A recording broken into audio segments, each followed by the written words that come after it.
Hello, good morning. My name is Tara Bagnola. I am a staff therapist at Family Service of Glencoe and going to talk today a little bit about strengthening, cultivating the mind-body connection, how to, you know, tune into somatics and what that even means. Maybe just meeting our body with a little bit more curiosity. So, a little bit about me. As I said, I am a staff therapist at Family Service of Glencoe. I am a licensed clinical social worker. My clinical background, a little bit about that. I am a trained IFS therapist. IFS is a particular type of therapeutic modality. It's called internal family systems, and that's just a little bit, kind of some of the orientation that I bring to this. And passionate about lots of things clinically, but generally love working with emerging adults, which is kind of that like college age range. Um, and, working with folks to recover and heal from trauma and cultivate more resilience, which kind of go hand in hand. So that's a little bit about me. As I mentioned briefly, we've got a few goals for today, but I would say generally trying to tap in to just curiosity, right? Curiosity for our body generally, right? So this is really more of like a learning to understand versus kind of approaching with like a fix it or seeing anything as a problem. But yeah, right. Understand like stress, the impact that that has on our body in a really general way, how that shows up in our body, which is what we're going to name as somatic triggers, and I'll get a little bit more specific about what that means. And then kind of the like, what do we do with that, right? So self-regulation, which is just kind of a general term of like, how do I modulate my different states of like, hyperarousal, hypoarousal, which we'll talk about. But that can, for a lot of us, just show up through emotion and sensation, right? So I would say generally, just trying to be curious what that looks like for us individually versus trying to like, again, fix or figure anything out. Why is this important? This is important. One, everybody has a body. And this is, one of those pieces that like, no matter where you land identity-wise, socioeconomic status, like any of those contributing factors, no matter how capable you are, no matter how successful you are, everybody has a body, everybody experiences stress, and everybody's body reacts to stress, right? Some of those ways that we react are pretty predictable, and some of those are a little bit more individual, depending on the context that we, grew up in, exist in now. So this is something that applies to all of us, and it can be a real strength and an added tool in terms of, how do I cope with the day-to-day stress and things that are a little more long-term. Second, for those of us that maybe have spent a little bit, of time either in therapy or, practicing different types of self-reflection, we often feel like we've spent a lot of time, cultivating insight and trying to better understand like why do my feelings show up in this way? Why do I react this way? And sometimes we feel like we've kind of figured it out, like we have a narrative for our own, reactions that make sense. And still at the end, we're kind of left with this feeling like I understand the why, but it doesn't change how it feels, or it doesn't change that it happens, right? So kind of just recognizing some of the limitations around cognitive strategies or the intellectual or the insight oriented. It's a really, really great tool, but it does kind of exist mostly in that cognitive space, right? So it's pretty kind of treats at times the body as like this distinct, separate piece.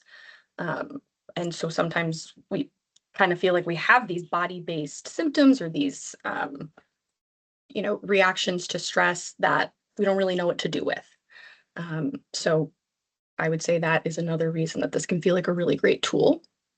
And then just kind of a general, right? Like anything that can increase our ability to kind of be gentle with ourselves and practice a little bit more self-compassion, or to meet yourself with curiosity, right? Just, versus seeing something as a problem, trying to push it away, immediately trying to like figure it out or understand why it's happening, right? To just have some compassion, to just be curious. And I think to improve our relationship and our understanding like of our body and how that connects to our emotions, our mind, can make it easier to tap into some of that self-compassion that for many of us is hard to tap into.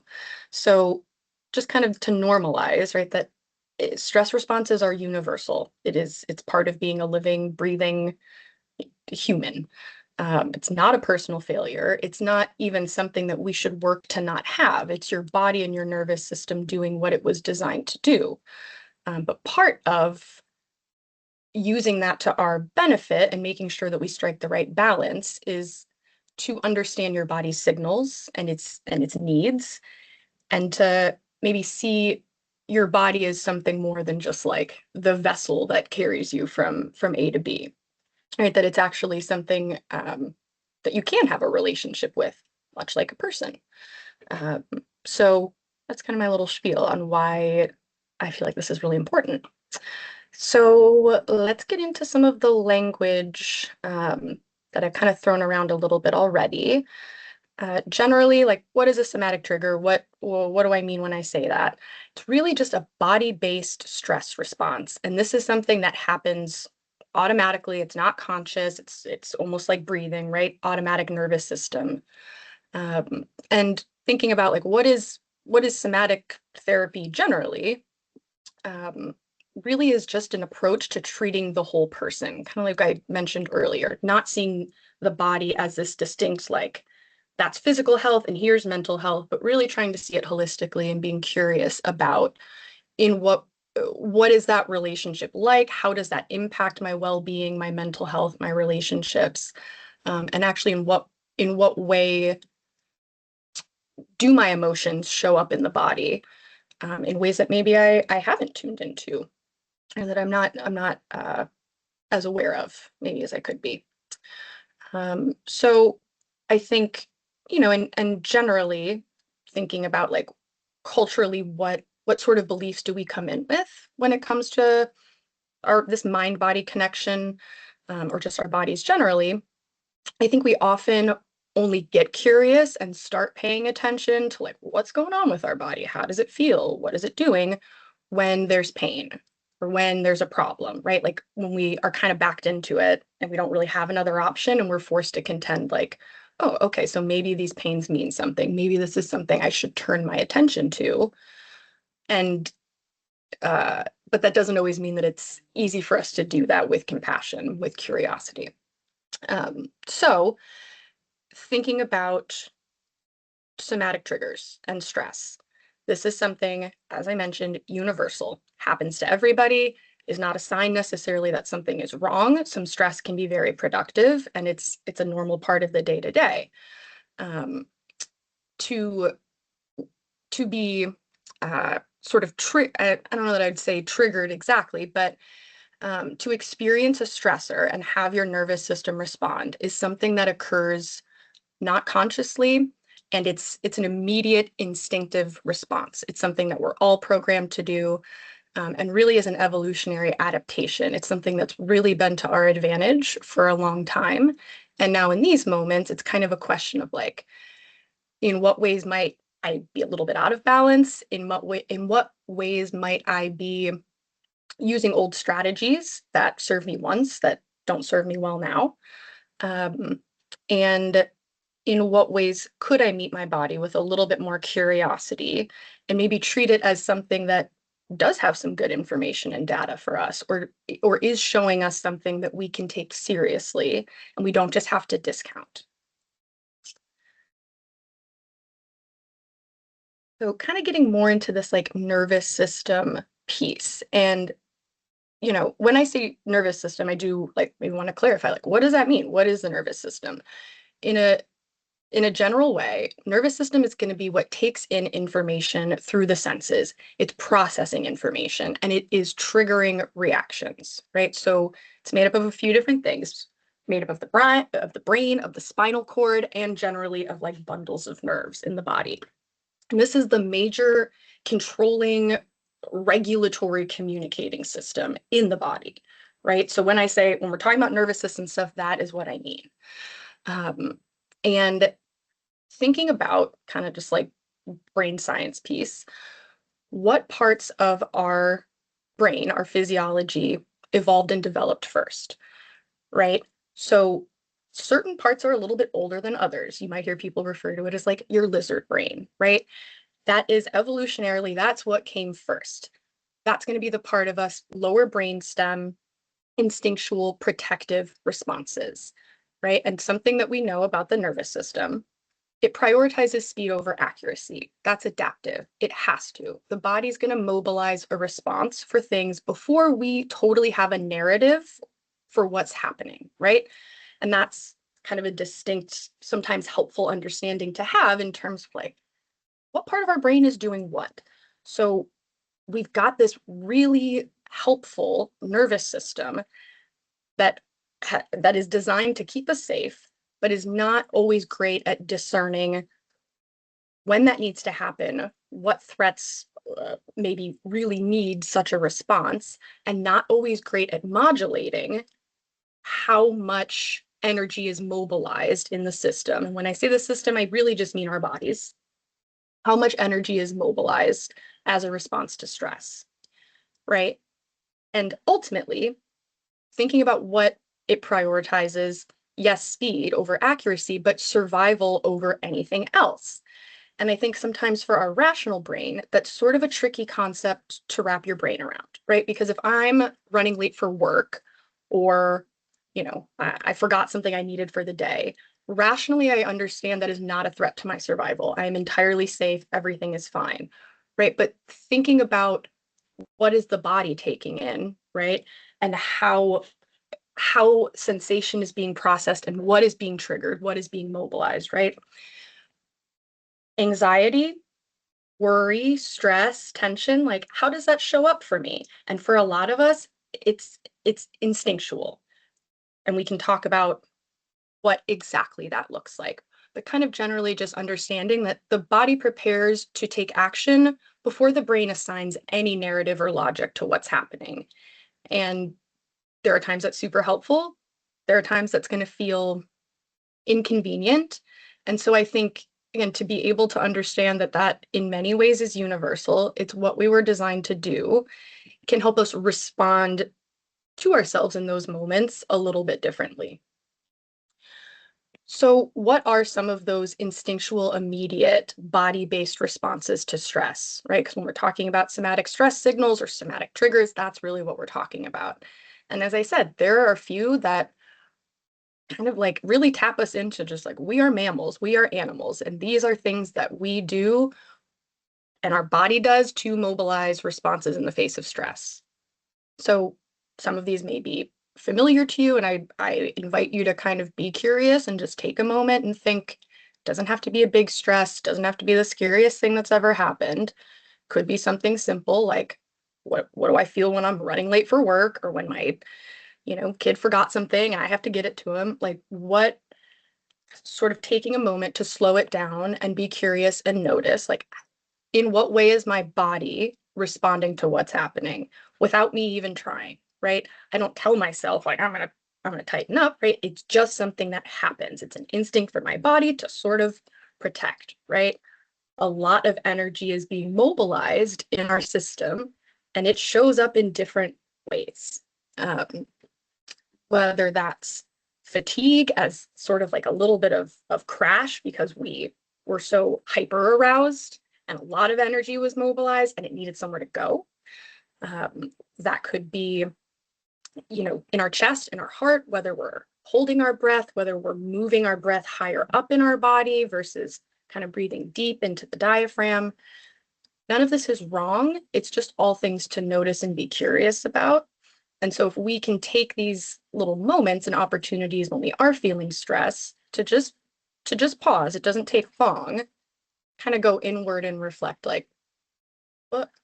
And something in somatic therapy that we kind of talk about is like, can I feel my body from the inside? Right? Like, if I just slow down and pause in this moment, like for me, I can feel like, okay, my palms are a little bit sweaty, right? Or like my breathing is a little bit higher in my chest. I can feel it up here. And if I slowed it down even more, I'd be able to tap into other less obvious body-based signals, right, in this moment. So this is something that you can do when you're stressed. This is something that you can do when you're calm, right? It's a way to get to know your body through sensation versus through logic. So let's kind of dig in a little bit more. Some of this we've touched on, but just generally thinking about, again, the nervous system, which is really, that's the name of the game when we're talking about understanding the mind-body connection.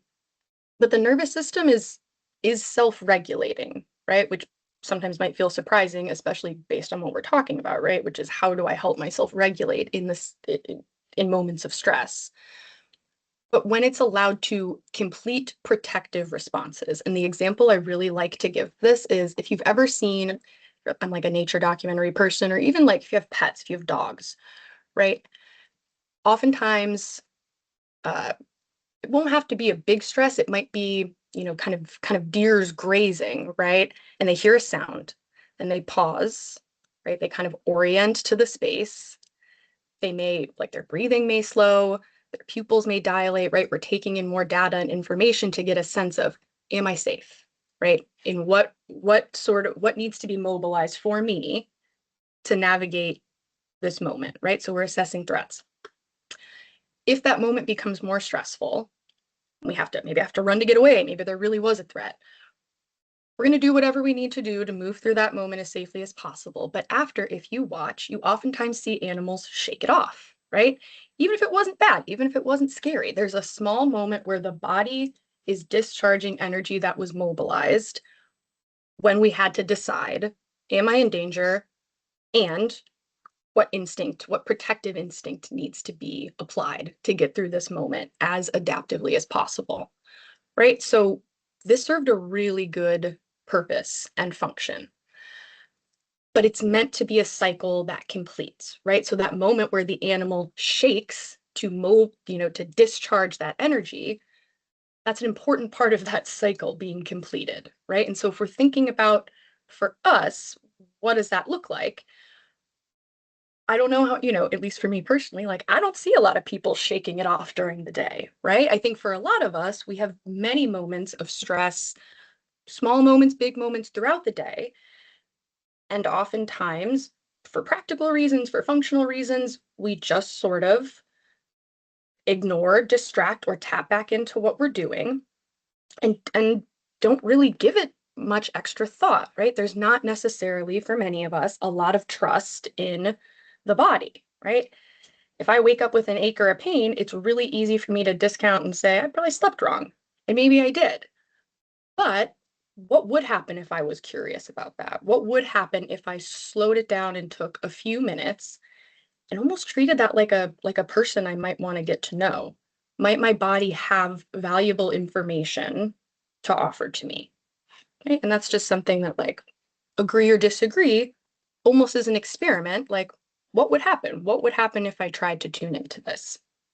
Um, Something that can be helpful, thinking about, like, stress, the body, and how the body makes sense of that, um, is, can we get a sense of how some of these reactions may be a totally normal response to an external environment that is stressful, is threatening. It does put the body in situations where it feels misused or not taken care of, right? And again, in big ways and in small.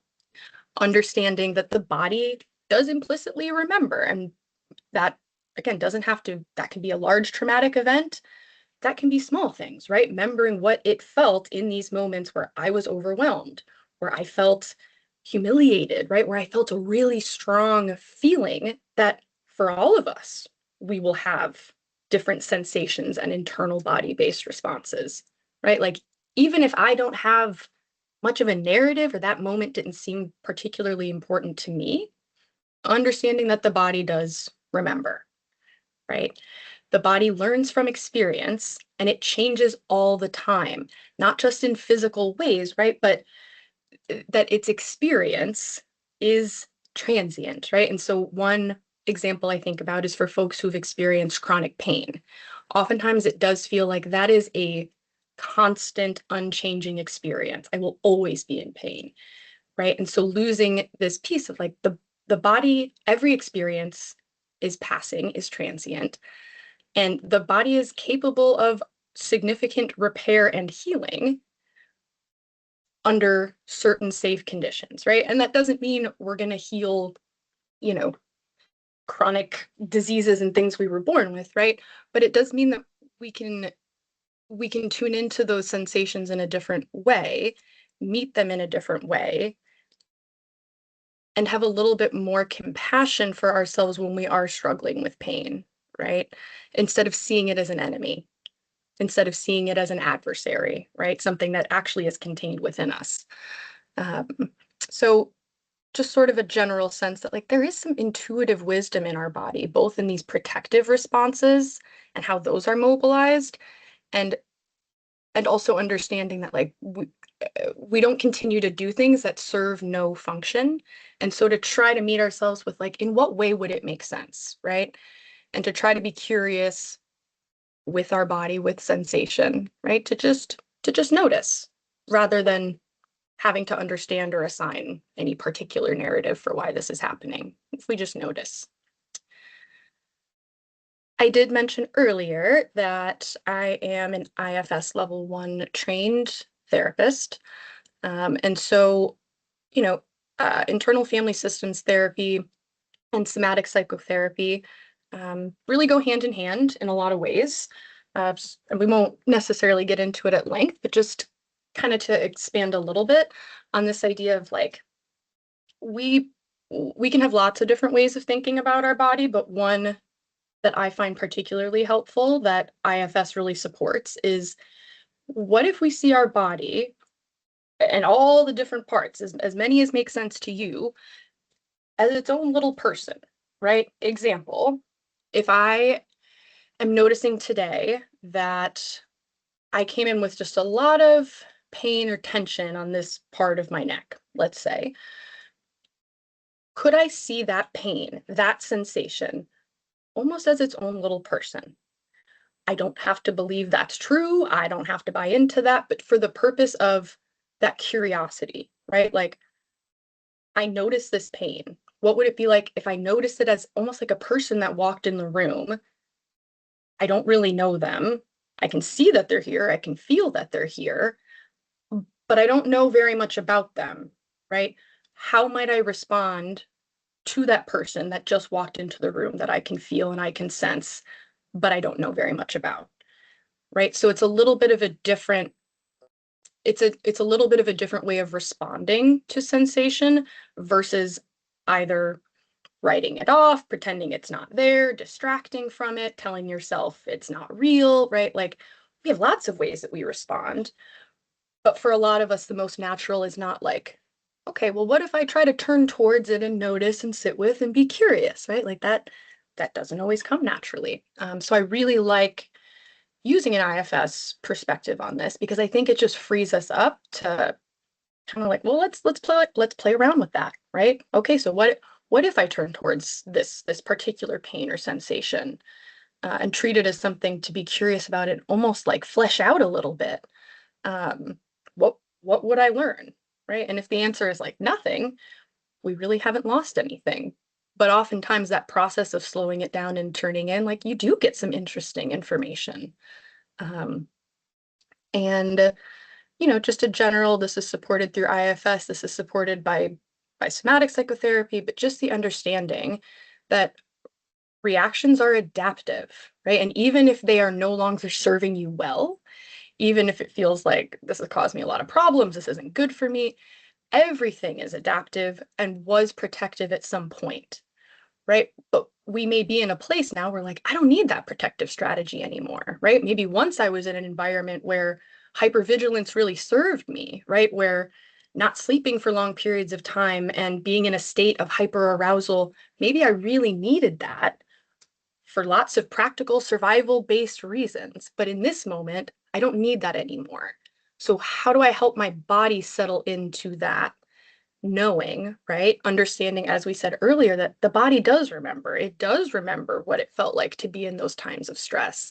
And it remembers different sensations and triggers that feel familiar, that stir up those body-based memories, right? So to just be able to see that and notice that as something that was once serving you, that was once protecting you, but now we're in a place where we're ready to let it go. Sometimes makes it easier to access like a little bit of softness and compassion for yourself, because ultimately our body's much like, you know, emotions and other things, like it's not something we have much control over. Our control really comes from how we respond to what it's giving us, right? And we're much better poised to be able to respond if we're tuning in, if we're aware, if we're curious, right? And you can kind of decide what action you want to take from there, but we really lose nothing by being curious. This kind of touches back on something that I named earlier, and something that I see a lot working with clients of all sorts on many different topics, but this feeling of like sometimes it feels like insight isn't enough. That understanding, like, or having a really strong narrative of this is why I am this way, this is where this comes from, this is why, like that understanding and knowing doesn't necessarily change the felt sense that I have, or it doesn't really change the fact that I do this, right? So that can feel like sort of a disconnect. Like, well, I figured it out, so shouldn't it just kind of resolve, right? Which would be nice. But that's just not how the body works, right? The nervous system responds to sensation. It responds to a felt sense of safety. It doesn't respond to logic. And if we're thinking about why, different part of the brain, right?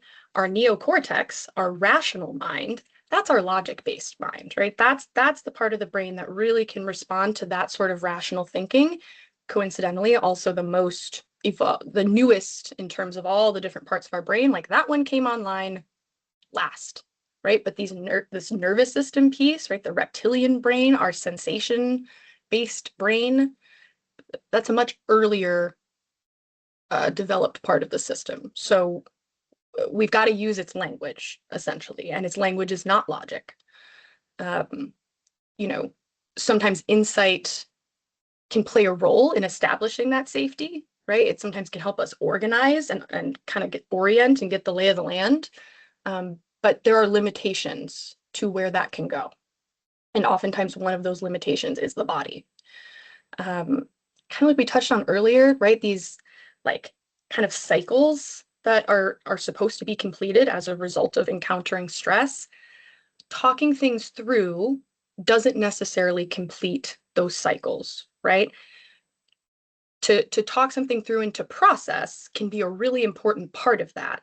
But thinking about what the processing should involve, sensation, tuning into the body, that is a part of processing. It can't just be cognitive. We can't just talk it through because we're not giving our body a chance to understand how to access that felt sense of safety, right? And it ultimately is that felt safety that enables us to regulate, right? When I am overwhelmed, when I am in a state of hyperarousal, that I am able to help myself, right, kind of reach a sense of calm or regulate appropriately, which, to be fair, does not mean immediately, right?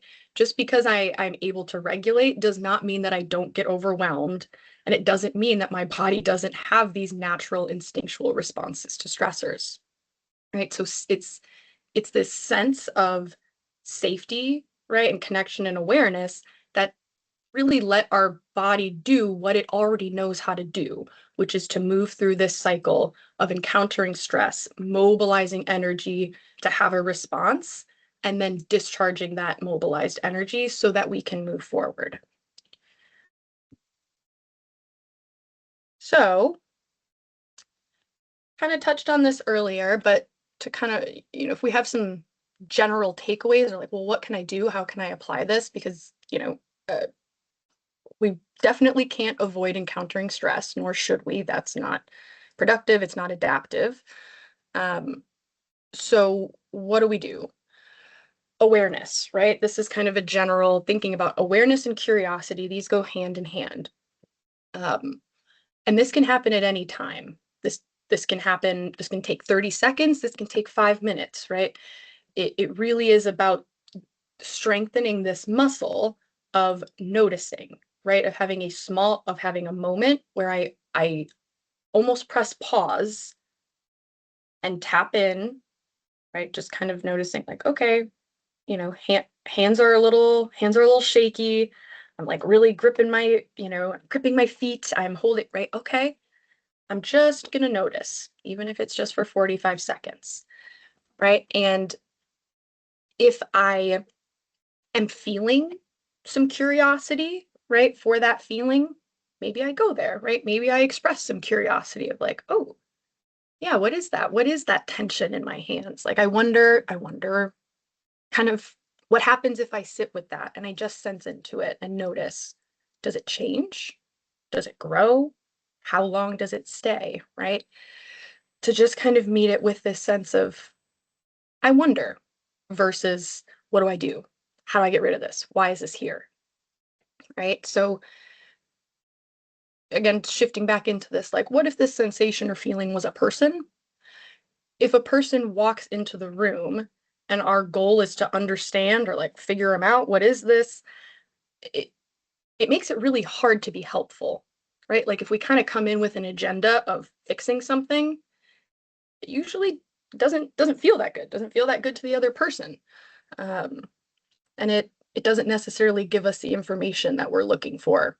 So to just be able to slow down and notice without having an agenda, without feeling like I need to change, just to practice kind of strengthening that muscle of curiosity, um, can really go a long way, right? And it's something that the more you do it, like most muscles, like the easier it gets, the more it starts to feel a little bit more natural, as not something that I have to remember and tell myself to do, but those moments start to slow down a little bit on their own, right? It starts to feel more naturally for me to notice what's going on in my body, because it's a way of checking in with myself. It's a way of recognizing that there actually is some good information there for me if I'm curious about it and I'm willing to take it in. This is something that you can do on your own. This is kind of really just a general sense of doing what I just described. Um, and doesn't have to take a lot of time. It can be done anywhere.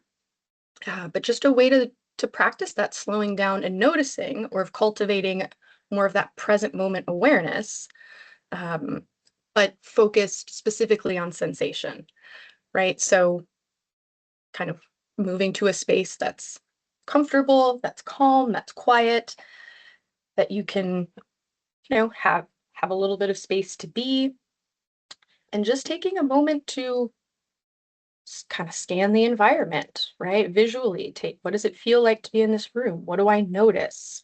How much light is there, right? To orient to the sounds, to orient to your own body in the space, right? So just taking a moment to kind of, where am I? Where is my body in this room? Right? And then shifting into a little bit of noticing, right, of sensation. And that can be really simple. That can be noticing at the space where my body meets the chair. That can be noticing what it feels like to put pressure on my feet against the floor. That can be, right, kind of like brushing one hand against the other and feeling that sensation, right? To just let myself tune in and just notice what that feels like. And you can make that a long moment. You can do that for as many moments as you can hold your attention, right? And then shifting back into the present, into that just kind of general sense of, not paying any particular attention to one thing, right? And that's just a small example of like kind of how we shift in and shift out. It doesn't have to be dramatic. It really can just be a small version of the same way you might with a spouse or a child when they come home from school. Like, how's your day? What's going on? What do you need? How are you feeling? Right? It can really be as simple as that, just turned inward. I think this is important for everybody, but why might this matter even more in parenting, in relationships? One, parenting, we learn how to care for ourselves by the ways that we have been cared for, right? So, and that's both a cognitive piece, right? Things were modeled for us and we learned. It is also a nervous system piece, right? What does it feel? What did my body learn when I am upset? How am I responded to?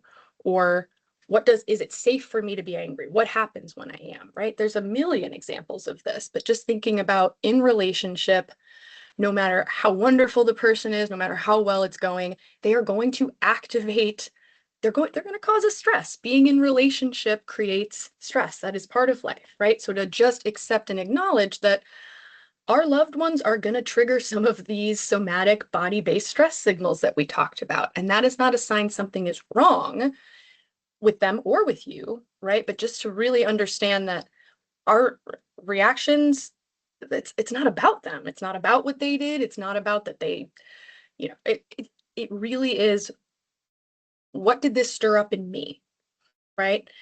And if we can find moments to practice a little bit of that like present moment awareness, that's a way to kind of interrupt this cycle of like, okay, this person did this and it stirred up this feeling in me and I reacted to that feeling and then they reacted to my reaction, right? Like we have some cycles of reactivity there. And if we can slow that moment down, even just by checking in with like, what's going on in my body right now? Okay, I'm breathing heavy or my heart's beating or my hands are shaking, I'm so mad. Even just taking that moment has interrupted that cycle a little bit and has given us an opportunity to take a different way, right?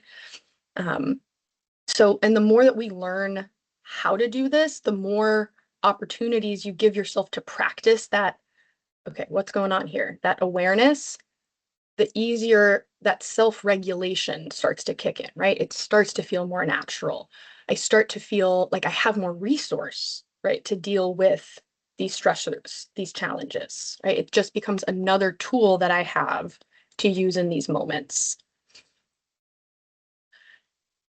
What is the best way to use this? Proactively, like many other things, somatic awareness, being in touch and curious about what is going on in your body works best if we are not doing it when we are already in a state of being extremely on edge, hypo-aroused, of being totally shut down, right? If I'm tuning in, and that's kind of a more natural part of just the way I am, if I'm checking in with myself, if I'm noticing, and that's, just part of my little self routine, it is easier for me to notice before I am in a state of overwhelm and I kind of have to triage, right?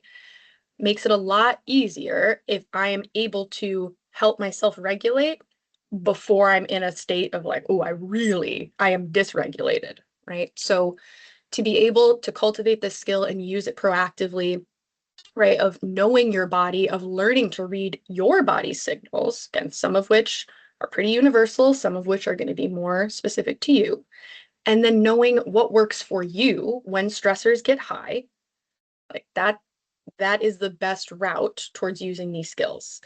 The more somebody can be curious about what's my experience in this moment and help themselves regulate their physical body, the stronger their mental capacity, right? The happier the body, the more spacious the mind, the more thoughtful, um, and the more resource we have to make these emotional decisions or to decide like how do I want to handle this? What do I want to do?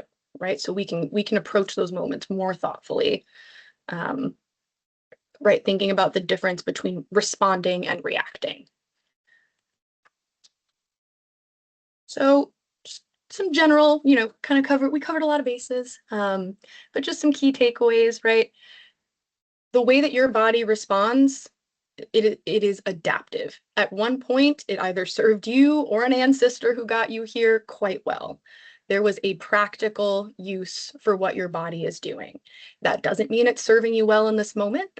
That doesn't mean it's not something to be curious about to see, can I strike a better balance here? is there another, like, what resource do I have to help myself move through this moment, right?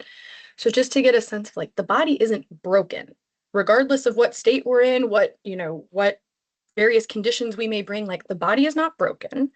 The body is reacting to a variety of variables in any given moment, and to trust that there is some wisdom in how the body is responding, whether you 100% buy into that or not, but just to bring that sort of thought, like, what if there is some wisdom here? What if what if my body has something valuable to tell me? It's just a different way of approaching those moments, right? So it's more about the mindset and the energy that we bring to those moments. Um, just generally, right? This skill that we're talking about of slowing it down in the moment, that present moment awareness of checking in, tuning into sensation, that is something that creates flexibility and choice, right? That allows us to deal with these stressors adaptively, that gives us more than one tool, right? If my only tool is distract, I got to max that out every time. But if I have a few different tools and resources at my disposal, I have some choice in how I want to navigate these moments, right? And that really frees us up. Um, and I think helps bring a confidence to how we navigate stressors in life. So, generally closing reflection, this may have been something you thought about as I was giving all these examples or describing these different signals. But if you can, right, just throughout the day, being curious, like, when I am stressed, what does my body do? This may be something for some of you that like you totally know and it's really clear. For others, maybe you just assume it does, it probably does one of those things she mentioned, but to really just bring some curiosity and to meet your body with something that may have some wisdom to share, um, would would be something I hope you could take from this. So we'll kind of shift in a little bit to FSG and what we do, and what we can provide here. So as I mentioned, I am a staff therapist at FSG. So working with clients, certainly on some of these, the topics that I named today, but also a wealth of other things. That is what we do. So individual and family therapy, we also offer single session consultation. So if we're trying to get a sense of, is this right for us? How might therapy be helpful? Or we've got one specific thing we want to talk through, that is something that we offer, as well as training, workshops, fun webinar and lunch and learn opportunities like these. So we have lots to offer at FSG. So thank you very much for hanging out with me for a little while and tuning into the body, being curious. Yeah.